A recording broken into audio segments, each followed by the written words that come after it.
The Washington National Guard has arrived here at the Spokane Arena. Coming up, we have new information you need to know about Spokane's mass vaccination site. Tonight, House managers formally deliver a single article of impeachment to the Senate accusing President Donald Trump of inciting the January 6th Capitol riot, which resulted in the deaths of 5 people.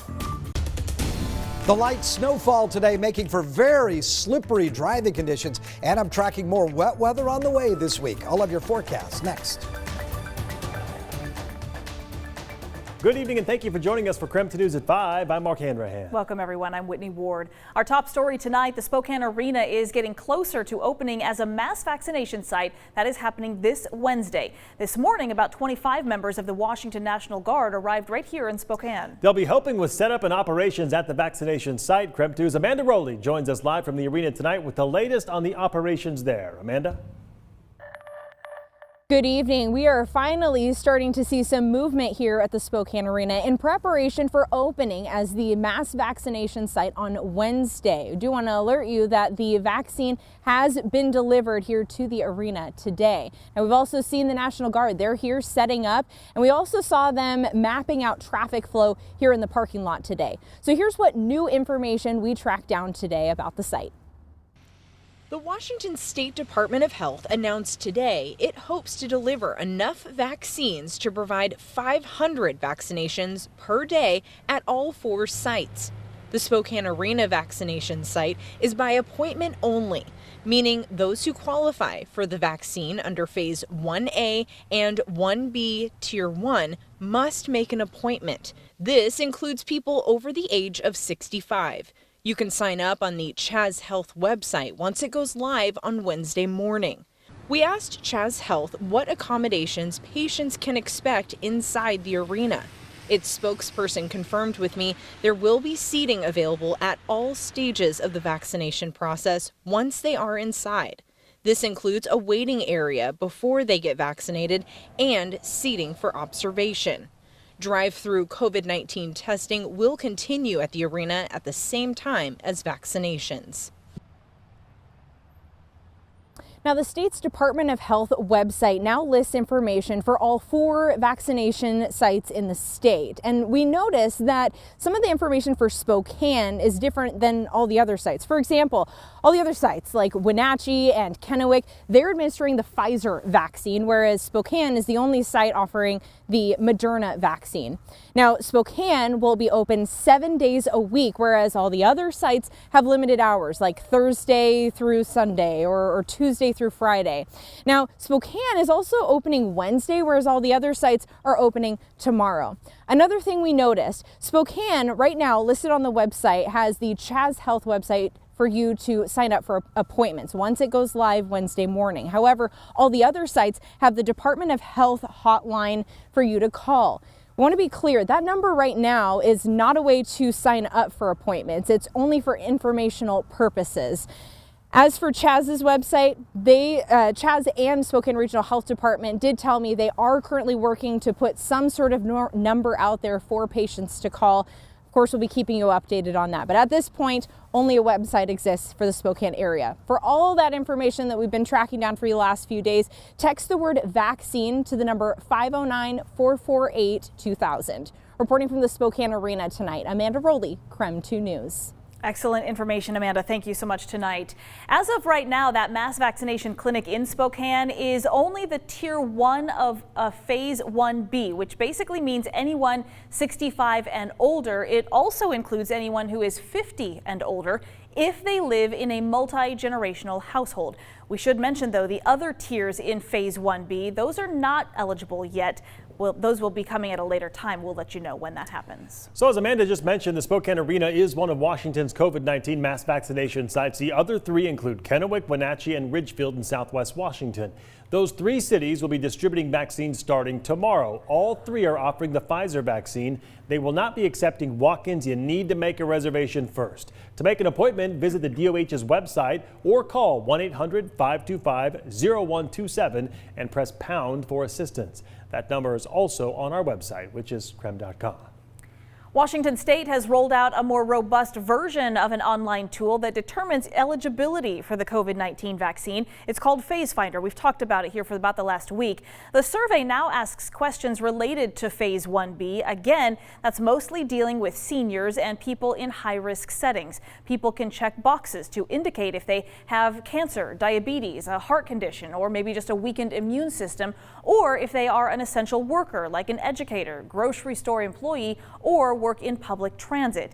If you are eligible to receive the vaccine right now, you can enter your name and your contact information, and then you will get a confirmation message to show to a vaccine provider that would demonstrate your eligibility. If you are not yet eligible, you can still enter your contact information, so you will be alerted when it is your turn. Immunity from the flu shot only lasts a year, but it lasts a lifetime for the measles. So how long will immunity last once you get the COVID-19 vaccine? Steve Bunnan verifies tonight.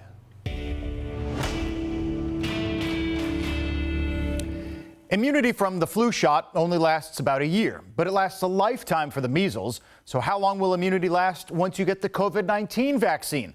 Let's verify. To find out, we checked with the CDC and consulted with Dr. Alex Greninger, the assistant director of the UW Medicine Clinical Virology Lab. In an email to Sherry, the viewer who contacted us, the CDC gave a clear, if understandably unsatisfying, response.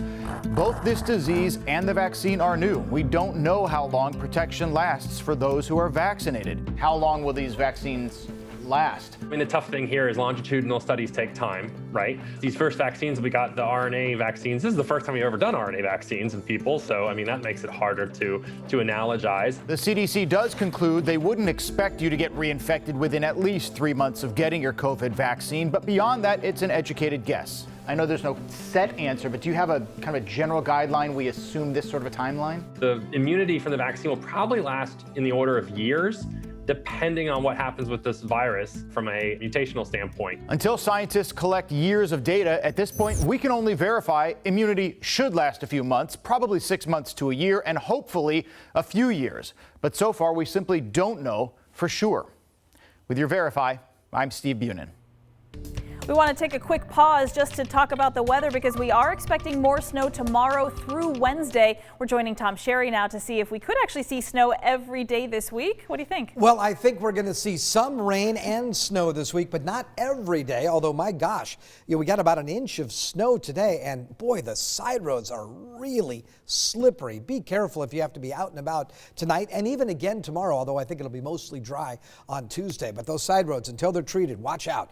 27 degrees, that's the current temperature. Winds are calm. We've got a very, very light snow falling, and you can barely see it on the Doppler radar across Spokane County. Let me give you a closer view of this, and you can see just those little specks there, kind of that gray. That indicates a little bit of that light snow shower activity. Decreasing, though, as the evening goes on and into the overnight hours. Should get down to 25 degrees overnight. Tomorrow, cloudy skies, not expecting any precipitation. Look for a daytime high of 34. You know me, it's Monday, but I'm always looking ahead to the weekend. Right now, temperatures are expected to climb into the upper 30s. We'll get some fog, and I'm not going to rule out a chance of a few snow showers over the weekend, but it shouldn't stick around with a daytime high of 37 on Saturday and 39 on Sunday. The rest of your 7-day forecast, including when the next round of wet weather this week arrives, is all coming up. We'll talk to you then, Tom. Thank you very much.